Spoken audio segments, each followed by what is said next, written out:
Brad, we're back. We're back, We're dude. finally Finally, back at your our long desks. vacation has come to an end. Your cruel leave of absence during the most, Crucial part of the headline level era of this Blazer season. Yeah, I should have known that free agency is actually the most important part of the NBA season, not the finals, not the playoffs. And you were on a little vacation too, which is extended it. true. Let's be fair. That is true.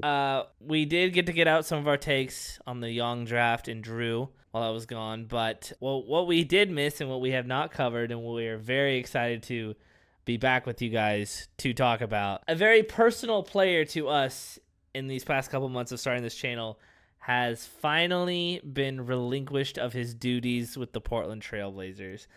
Deandre Ayton was bought out by the Blazers. His $35 million contract was turned into a $25 million dead cap hold. Which we've done nothing with. I know that's kind of beside the point, but I can't believe that we got $10 million from that and haven't done shit with it. I know. We do have an empty roster spot that has to get filled, so maybe they're really biding their time some way or another. That aside, we'll see if. Did you hear that? What? That's Delano Banton's name. It's a. Which I wouldn't mind, dude. I don't think you can ask for more of the 15th best guy in your team than what he did last year, which is single-handedly win us like 3 games. The closer. With those like absolutely absurd fourth quarter takeovers. The closer. But that's beside the point. What we're talking about right now is that we are free from DeAndre Ayton's reign of terror. I think the way he ended his time with us left some fans with some hope, which is, I think, the story of DeAndre Ayton's career, is giving just sad, poor fans like us hope that maybe he won't be terrible. But let's be completely real. Ayton sucked while he was here. For him to leave the team is maybe the most important move that we could have made this offseason. It was bigger than an Ant trade. It was bigger than a potential Jeremy Grant trade. Those are things that have some merit for people wanting to happen for sure, but aren't guarantees to make us a better team in the long run. I think getting rid of DeAndre Ayton was the right move to make 100% without a doubt for making this team better, both in the immediate and distant future. It was humongous. They knew Ayton needed to go, and they were like, we have center minutes that need to be taken up. We love Young, so that will be our center need. Let's get Ayton out of here. They were perfectly fine letting him go because they just bought him out. They literally looked at the trade market and they went, I would rather just let Ayton walk for nothing than take on the bad contracts that we would have to take in order to get him. And so this is really important that you're saying this because I'm not trying to come down on Blazer fans who are hopeful about Ayton, because I think that's the beauty of Portland Trailblazer fans. This includes me, and I think it includes you, is how much we love the players on our team and how delusionally hopeful we are that they could be really good players. Look at every single guy who has ever played on this team during my lifetime. I knew at least or saw at least one person say, everyone from Victor Kriapa when I was 8 years old, who was the 15th man on that roster, to, I thought of Jabari Walker. I thought of Gerald Henderson. Gerald Henderson, a guy who, like, I even at one point was like, could this be like a real, like, is this our 6 man on a championship team? You know what I mean? There's nothing Blazer fans love more than having an insane amount of, and this is beautiful. I think is the best part about us. It's also can be sometimes enraging if you aren't on that train of thought, but I love it that we will see a guy who is out of the league 2 years after he leaves us, and we think that guy's an important part of our future. Because the reason I say that is what you were just saying, is that we bought him out. It gives a good idea. I think it kind of brings Blazer fans who might have been hopeful about Ayton, gives them, I think, hopefully some perspective on how the team and the league viewed him for what he truly, really was. Because as much as we like to think as fans that we know better than everyone, if the entire league thinks something, most of the time they're probably going to be more right than us sitting at home. I hate to say. I really do hate to say that, because I love to think that I know the most of anyone in the world. And I will say that in that regard, I think we can maybe hand up a little bit of the value of Anthony Simons going forward has been proven to be a little bit worse than maybe you or I thought. I think for sure. We will own up to that one. Yeah. Well, my take with Anthony example. was always that like the problem wasn't the contract or wasn't the player, it's the contract. With Ayton, it was both. Yeah. If it's one of the two, Ant is proof that you can make something happen. You can get honestly a pretty solid piece in Drew. Hopefully, who knows? We'll see. I flip flop on it. I'm unsure about it. But Ayton, we couldn't find a trade partner. We couldn't do it. One that didn't give us probably some absurd contracts that we would never ever want.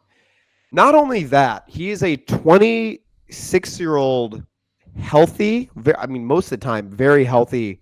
7-footer who's incredibly mobile, agile, talented. He couldn't get more than a 1 year.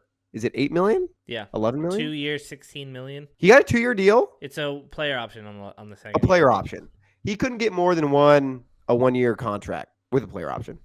2 year, yeah. 2 year contract. 2 years. 1 year if he can outperform $8 million a year on the Lakers and opts out of that player option in the second year, I will be thoroughly shocked. If that happens.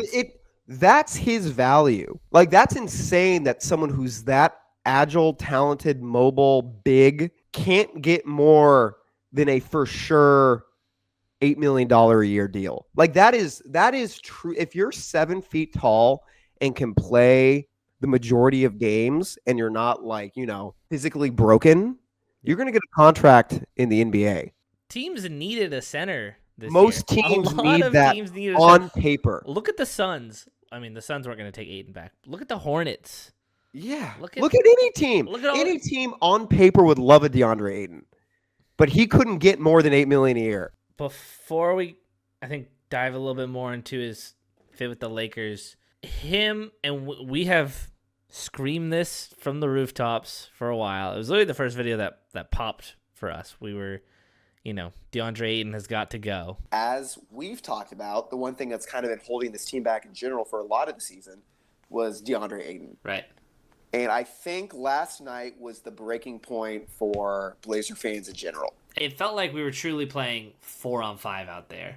Yes. Where people, you have Noah Clowney coming down the court and just absolutely cooking with wide open threes or layups, transition dunks. We're so bad in transition last night. It was crazy. Yeah. It was everything that was bad about Maiden just made it even bigger and even worse. It was kind of just like a balloon starting to blow up, and it felt like someone pumped a ton of air into it last night. We were first. Our crowning achievement. Yeah, right. I think a lot of people knew DeAndre Ayton wasn't part of the long-term deal, but I like to think that we were a little ahead of the curve on just let him go, just addition by subtraction. And what you're seeing is that the Blazer front office agreed. That now paves the way. The NBA agreed. The NBA agreed, right. That paves the way for Donovan Clingan, Young Hansen, and Robert Williams, if he can play, to be what I think personally is a really awesome center rotation that blends high-end talent right now, especially on the defensive side, probably only on the defensive side, with youth and development that can continue to grow. And we'll talk about Young and maybe his fit with Clingan in Summer League in the next video. But that center rotation now is really enticing. Whereas before it was, Ayton taking up all these chunks of minutes, and it didn't feel like we could have any sort of identity with him.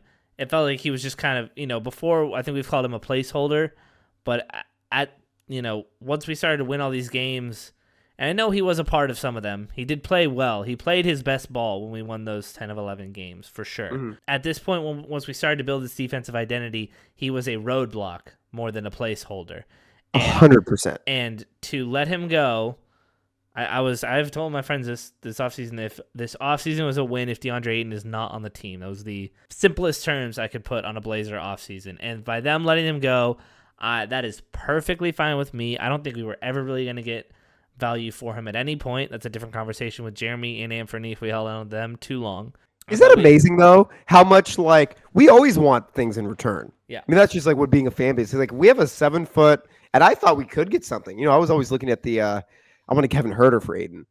Yeah. I thought oh, like we could get something cool for Ayton, but we didn't, and we weren't mad at I all. was happy. I was We elated. were happy to cut a guy who is 7 feet tall, 26 years old, former #1 pick. It just goes to show the way he handles himself, and that Jason Quick article did highlight a lot of that stuff. And I think a lot of people were like, "Oh, way to kick a guy out the door, like on his way out the door." And people like Hyken was talking about how Aiden's a nice guy.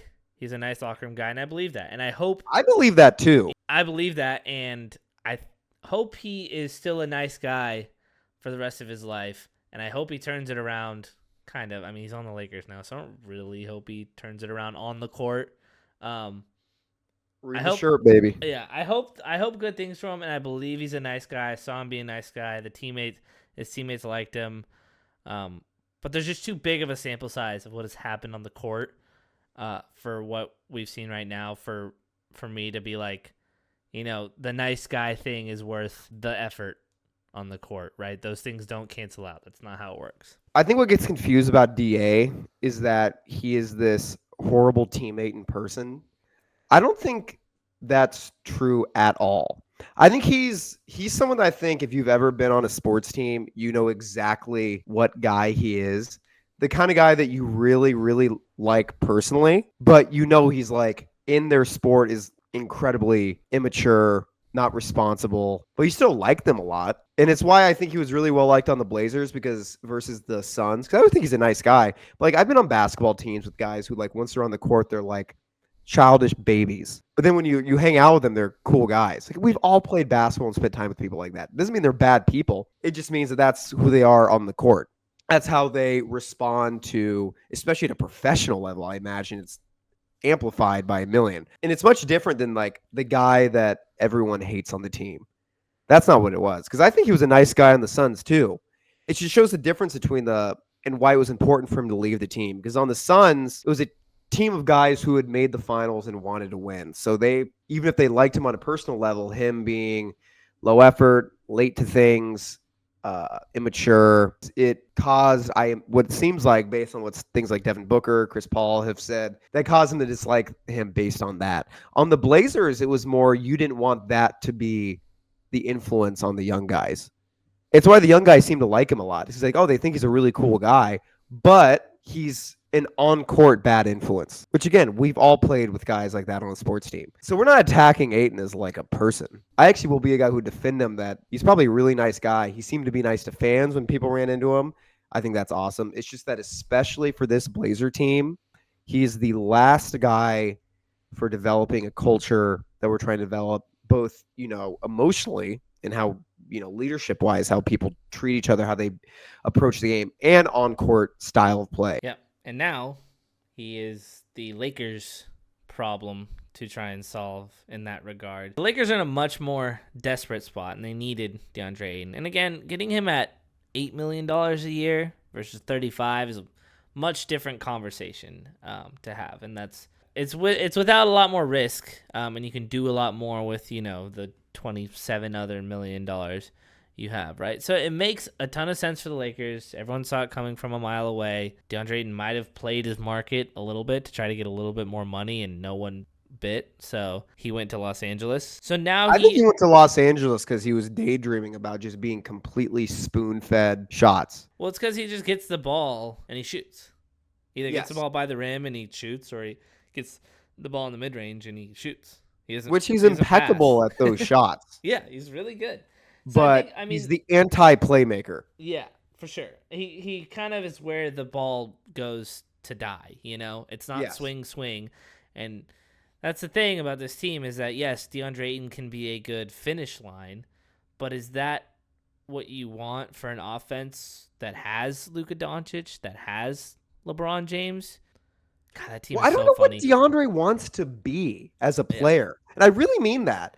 Because he'll talk about himself, calling himself Dominayton. It's like, I think he wants to be that first option kind of guy, but he also seems to just want to be someone who can get the easiest baskets from the two greatest playmakers maybe of all time. Because if he goes in wanting to be like, oh, I'm going to be a third option on this team, that's not going to be you, because you can't have that and be a winning team. We saw that the E1DA averaged 25 and 12 in the post All-Star break of his first season with us, which had me really excited for this last season, because watching him, I thought, ooh, this could be like my hope was that he was going to learn how to shoot the three ball and be a stretch four for us. Did not happen. But even when he puts up 25 and 12 as a first option, you play really losing basketball. I hope, and from what I hear from him, I think he wants to be just a play finisher. He just wants the easiest job on the planet. And I want to ask you this, because I think he gets the reputation of being someone who hates playing basketball. And I disagree with that. And this is kind of more for, if there's any Laker fans watching this, what kind of player should they be expecting emotionally? Do you think Ayton was a guy who didn't like playing basketball? Like, I don't know if Ben Simmons is the best example of that because he had so many injuries, but we've seen guys in the NBA who are there because they're so talented but don't actually like playing. Do you think that way about DA? No, I think he liked being out there. I do too. I just think he hates physicality. Yeah, I think that's what it is. I think he liked winning. He likes scoring. He loves it. He likes camaraderie and being a part of a team. Totally. He's got a very low motor. Like, he's not ever finding the loose ball that you didn't think was there, or, he's just like not thinking the game critically. It's never pass to Ayton, quick pass to someone else. Really, it's like it's never Ayton finding an assist. It's never Ayton picking up someone on the perimeter and locking him down with in a way that you didn't think he had in him. Right? I was never oohing and awing an Ayton unless he was hitting a mid-range jumper, in which case he might be the greatest of all time. He might be the greatest of all time at that. That's what Laker fans should just be really looking for, is just hoping he camps out there by the free throw line. But it's never going above and beyond is what it is. And I think, just in anything in life, you need to do the little things to go above and beyond, and sports is probably the best example of that, of finding room in the margins. And, with Ayton, it just felt like we were never gaining in the margins. The only time I ever felt like it was during those two Suns games back to back, where I remember being like, did Ayton just try to poster someone? I've never seen that in a year and a half of watching. Exactly. I remember that. I love what he says, like, you have to go above and beyond, do the little things to be really successful at anything. That's not true. It's not like, because sometimes it's hilarious that we're sitting here telling the most gifted athletes in the world that they suck. Right. Which sounds, it sounds ridiculous because we're sitting here in our living rooms at home. Yeah. But it's not, it's more of you get frustrated watching guys who are completely gifted not using those gifts, while we sit here at home completely giftless. Yeah. Going above and beyond to make up for that in our own way in life. That's why it's that's why it's frustrating. Like that's the thing with DA is that, like I was saying, I actually think he really likes basketball. He just doesn't like being physical and doing those things that lead to actual winning basketball. It's why he plays 2K for 8 hours a day. I just think he really, really hates physicality at the end of the day. I think that's kind of all it is. And because so many of the things it takes to be a truly, especially as a starting center, because really any other position you can kind of get away with that if you're that talented and gifted and good of a finisher and a mid-range shooter as DA is.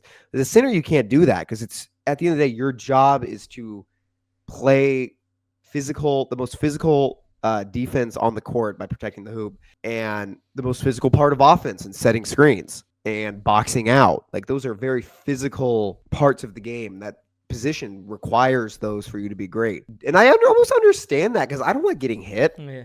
You know what I mean? Like, when I play basketball, I don't like getting super physical. Like, I love watching boxing or MMA, but I don't want to do that. You know what I mean? I kind of think that's how he sees the game. He really does. You're not going to get a guy who hates basketball. You're going to get a guy who hates getting hit. But with him at that position, I think he hates it more than anyone I have ever seen at center. I really mean this. I don't think there's a single guy, and every single stat backs it up. He never really fouls, because he doesn't really ever truly contest shots.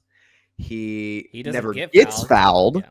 He shoots like a free throw a game on average as a 7. It's insane. Of course, the Laker fans are going to get a guy who can finish beautifully, who can shoot mid-range shot, who's incredible, who's healthy, mobile, agile, can honestly guard more than just one position in theory. because of how limber he is, but he's the least physical guy I've ever seen at starting center for the Blazers in my lifetime. And that, to me, is why I feel supremely confident that he will not elevate the Lakers to the point this season that they need to be at to, like, you know, satiate the fans with keeping LeBron one more year. I also think LeBron's going to be a Laker next year. Agreed, 100%. But he loves doing this. Yeah. And I'm actually, I hate to tell Blazer fans this, I'm a LeBron fan. Yeah. I love Big LeBron. LeBron fan over there. Yeah. But that's why I feel so confident that it won't work out. It's not because Luka can't pinpoint Ayton for a dunk or find him, you know, draw two defenders, find him for an open jumper. Like that stuff on the offensive end will work.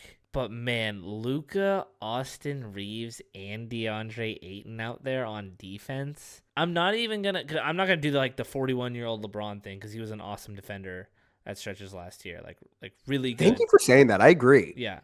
He's so probably I'm not even gonna throw that in there. Like I think he's like a net average defender overall at this point. Yeah. So like LeBron, solid defender. Rui Hachimura, solid defender. And I'm not even gonna go there. I'm not even gonna go into their depth either.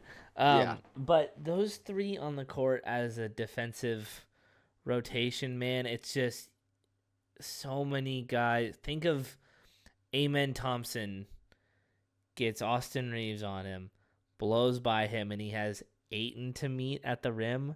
There is no way Ayton is going up at the rim with Amen Thompson. That's here's what he'll do. Dunk.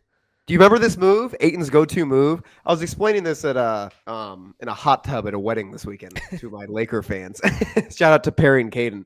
A guy will be running at him at the hoop, but he will literally move midair around a defender because he doesn't want to take contact. He will spin 180 with his butt out midair and completely. Do you remember that move? Yeah. I'd never seen anything like that. He did it every single game. It was fake contesting shots where he would midair turn and stick his body out so that guys would get around him. So he would look like he was contesting a shot, but not actually contesting it. And then they would lay it in. And then Ayton would turn and yell at Chauncey, who was yelling at him. It was obscene to watch. Fighting. It's going to be more of that for Laker fans. And then, you know, however long JJ Redick, LeBron, and Luka can put up with him, you know, not doing those little things to win. Well, that remains to be seen. I think they probably get through the regular season. Things look okay. And then you kind of get to, again, the end of the season. Maybe LeBron's not feeling 100%. Someone else is a little banged up and your depth is unrealized. And I think that's where it'll start to crumble. So there will be highs of it. Ayton will good. He'll have a 20-10 game every 4 games. Something like that. That'll keep the fan base happy, and Laker fans on Twitter will be, you know, posting that they got a steal. But that's kind of how I see the season going for them with Ayton at center. Well, here I think it's going to go like how it goes at every team he's on. And you can look at his 2 years with the Blazers. He comes to this team in his first press conference, calls himself Dominayton, talks about how he wants to, you know, kind of change the perception of himself around the league and dominate. Dominance. I bring dominance. My name is Dominayton. Which is, God, I don't mean to like. I'm not attacking him as a person. It's just that it was a very weird thing to say out of the blue. Yes, and then to see the results from that is insane. Yeah. But Ayton's time with the Blazers was coming here. He was terrible the first half of his first season with us. He was really bad. It was probably I don't know if it was his worst time as a Blazer, but he was really bad. He wasn't even putting up good numbers. Which Ayton's a guy who will put up a lot of empty stats usually. He can put up 16 and 10 in his sleep and play losing basketball. He was putting up 12 and 8. And it was like, oh my God, we're not even getting the empty baskets. In the second half of the season came around, and that's when you get to the second step of the Ayton experience, where all of a sudden he's putting up 25 and 12. But he's also taking, he's putting up 25 and 12 on 12 of 24 shooting. Yeah. And you think, oh, this is cool. But then you think, wait a second. We're down by 20. We're giving up 130 points. And Deandre Ayton is taking 24 shots and not getting to the free throw line. And you'll start to convince yourself, like, oh, but that means there's something there. Because there's not many guys who can put up 25 and 12 and do it pretty easily. You think, man, if this guy just, He's able to play more winning basketball. Like, this is going to be a really cool piece on this team. You're going to get to that point as Laker fans. That's going to happen. You're going to get to a point where it's like, okay, now we've set it up for that to happen. This is what's going to happen. The whole team's healthy. He just strung together some good games. This is where it's going to continue. He's going to take that next step. He's going to regress. He's going to go from, wait, that 25-12 on empty stats when we lost by 30 and gave up 130 points. That was not sustainable. And he's back to putting up 16-10 on 60% shooting, but you realize you're losing every single lineup that he's in. Because let's remember this about Blazer fans. As much as we like to romanticize some of his moments with us, this is also a guy who got benched 4 times on at the time, one of the worst teams in the NBA. My favorite moment as a Blazer fan with Deandre Ayton was being there live, seeing him play the worst game of basketball, the lowest effort game I've ever seen in my life, getting benched at halftime. Channing Frye tweets, there's a guy in the Blazers that they need to, he says they need to cut that guy right now because he does not want to play basketball. Then the next day I go to hit balls at Red Tail Golf Center, and the guy who I really like at the counter who runs the Rose City Hoops pay, I can't remember the name of it. We can post it here. It's a really good Instagram account. Was like, oh, Channing Frye was in here yesterday, and he basically, everyone stopped and talked to us.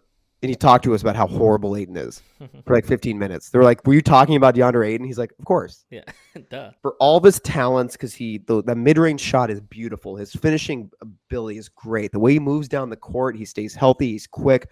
Those are all awesome things. But when you are adverse to contact, that means you're not going to guard the hoop, which he never did. It means you're going to not set screens, which is a big man is going to kill the offense. You're going to get a guy who, because of those things, despite his talents, you're going to have a worse offense and you're going to have a worse defense. It's going to be cinema. Grab your popcorn, as they say, right? Well, it's good to be back with you guys. It's awesome. I know you were probably waiting. Those of you who've been around for a little while were waiting on our Deandre desperate Ayton for our takes. Yeah.